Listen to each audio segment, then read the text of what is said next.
घने जंगल के बीचों बीच एक शांत सुंदर झील थी। उस झील का पानी इतना साफ था कि उसमें आसमान के बादल भी मुस्कुराते नजर आते थे। उसी झील में रहता था एक सफेद, मासूम और दयालु हंस। नाम था राजहंस। राजहंस बाकी हंसों से अलग था। जहां दूसरे हंस सिर्फ अपने खाने और उड़ने में व्यस्त रहते, वहीं राजहंस हर प्राणी की मदद करने को तैयार रहता। एक दिन झील के किनारे एक घायल हिरण गिर पड़ा। हिरण दर्द में, कोई है, मेरी मदद करो। सभी जानवर दूर खड़े देख रहे थे। तभी राजहंस तेजी से पानी से बाहर आया। राजहंस चिंता से, भाई डर मत, मैं हूं ना। उसने अपनी चोंच से झील का ठंडा पानी लाकर हिरण के घाव साफ किए। कई दिनों तक वो हिरण की सेवा करता रहा। धीरे धीरे पूरा जंगल कहने लगा, ये हंस अलग है, इसका दिल राजा जैसा है। लेकिन उस समय जंगल का असली राजा था शेर विक्रांत। शेर विक्रांत बहुत ताकतवर था, लेकिन उतना ही घमंडी भी। उसे अपनी शक्ति पर घमंड था। वो सोचता था, जंगल में वही राजा बन सकता है जिसके पास ताकत हो। दया और प्रेम से राज नहीं चलता। एक दिन बंदरों ने शेर से कहा, महाराज, वो हंस सबका दिल जीत रहा है। शेर की आंखें लाल हो गईं। शेर गर्जना करते हुए, एक हंस, वो भी राजा बनेगा? कभी नहीं। उस रात शेर ने तय कर लिया कि वो राजहंस को सबक सिखाएगा। तूफानी रात। आसमान में काले बादल छा गए, बिजली चमकने लगी, तेज तूफान आया। झील का पानी उफान पर था। छोटे छोटे पक्षी डरकर इधर उधर छिप गए। राजहंस ने देखा कि पेड़ पर बैठे छोटे तोते का घोंसला टूट गया है। तोता रोते हुए, मेरा घर चला गया। राजहंस तेज हवाओं के बीच उड़ान भरता है। वो अपनी जान जोखिम में डालकर तोते के बच्चों को सुरक्षित जगह पर ले आता है। उसी समय शेर विक्रांत दूर से ये सब देख रहा था। उसके मन में पहली बार सवाल उठा, ये जानवर इससे इतना प्यार क्यों करते हैं? लेकिन उसका अहंकार उसे सोचने नहीं देता। जंगल की सभा। जंगल की सभा।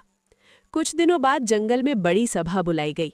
हाथी, हिरण, बंदर, खरगोश सभी आए। बूढ़े हाथी ने कहा, राजा वो होना चाहिए जो सबकी रक्षा करे। शेर गुर्राया, मैं ताकतवर हूं, मुझसे ज्यादा कौन रक्षा करेगा? तभी हिरण बोला, महाराज, रक्षा सिर्फ ताकत से नहीं, दिल से भी होती है। सभी जानवरों ने राजहंस की ओर देखा। राजहंस झुक गया। राजहंस नम्रता से, मैं राजा नहीं बनना चाहता, मैं सिर्फ सेवा करना चाहता हूं। उसकी ये बात सुनकर जंगल और भी प्रभावित हो गया। शेर की चाल। शेर ने मन ही मन योजना बनाई। अगर ये हंस इतना बहादुर है तो इसे ऐसी परीक्षा दूंगा जिसमें इसकी जान चली जाए। अगले दिन शेर ने घोषणा की, जो भी राजा बनना चाहता है उसे अंधेरी गुफा से जादुई फूल लाना होगा। वहां भयंकर सांप रहते हैं। जंगल में सन्नाटा छा गया। सब जानते थे वो गुफा मौत का घर है। शेर ने व्यंग से कहा, राजहंस, क्या तुम तैयार हो? राजहंस ने कुछ पल आंखें बंद की। उसे अपनी जान का डर था, लेकिन उसे जंगल से प्यार था। राजहंस दृढ़ आवाज में, अगर ये जंगल की भलाई के लिए है तो मैं जाऊंगा। सभी जानवर रो पड़े। तोता बोला, तुम मत जाओ, हमें राजा नहीं, तुम्हारी जरूरत है। राजहंस मुस्कुराया, कभी कभी सच्ची सेवा के लिए जोखिम उठाना पड़ता है। राजहंस उड़ चला अंधेरी गुफा की ओर। गुफा के अंदर घना अंधेरा था। सांपों की फुसकार सुनाई दे रही थी। अचानक एक विशाल काला नाग सामने आ गया। नाग फुसकारते हुए, यहाँ से कोई जीवित वापस नहीं जाता। राजहंस ने शांत स्वर में कहा, मैं लड़ने नहीं आया, मैं अपने जंगल की भलाई के लिए आया हूं। नाग उसकी आंखों में देखता है। उसकी आंखों में डर नहीं, सच्चाई थी। नाग शांत हो गया। नाग, पहली बार कोई यहाँ स्वार्थ के लिए नहीं आया। जाओ, फूल ले जाओ। राजहंस ने जादुई फूल लिया और सुरक्षित बाहर आ गया। जंगल में खुशी की लहर दौड़ गई। सभी जानवर चिल्लाए, राजहंस की जय हो। शेर स्तब्ध था। उसे समझ आने लगा कि असली ताकत क्या होती है। लेकिन कहानी यहीं खत्म नहीं होती। शेर का अहंकार अभी पूरी तरह टूटा नहीं था। आगे आने वाला संकट पूरे जंगल को हिला देगा। लेकिन उस भीड़ के बीच खड़ा शेर विक्रांत अंदर ही अंदर जल रहा था। उसके मन में तूफान चल रहा था। एक हंस और इतनी इज्जत, मैं सालों से राजा हूँ, किसी ने मुझे इस तरह प्यार नहीं किया। उस रात शेर सो नहीं पाया। शेर का अकेलापन। पहली बार शेर ने महसूस किया कि ताकत होने के बावजूद वो अकेला है। कोई उसके पास दिल से नहीं आता था, सब डर के कारण झुकते थे। उधर राजहंस अपनी जीत का जश्न नहीं मना रहा था। वो झील के किनारे बैठा शांत चांद को देख रहा था। तोता पास आया। तोता, आज से आप हमारे राजा हैं। राजहंस मुस्कुराया। राजहंस, राजा बनना सम्मान नहीं, जिम्मेदारी है। नया संकट। कुछ ही दिनों बाद जंगल में भयंकर सूखा पड़ गया। झील का पानी कम होने लगा, पेड़ सूखने लगे, जानवर प्यास से तड़पने लगे। हिरन बोला, अगर पानी खत्म हो गया तो हम सब मर जाएंगे। शेर ने आदेश दिया, जो भी पानी बचे वो पहले मेरे लिए लाया जाए। जानवर डर गए, लेकिन इस बार कुछ बदल चुका था।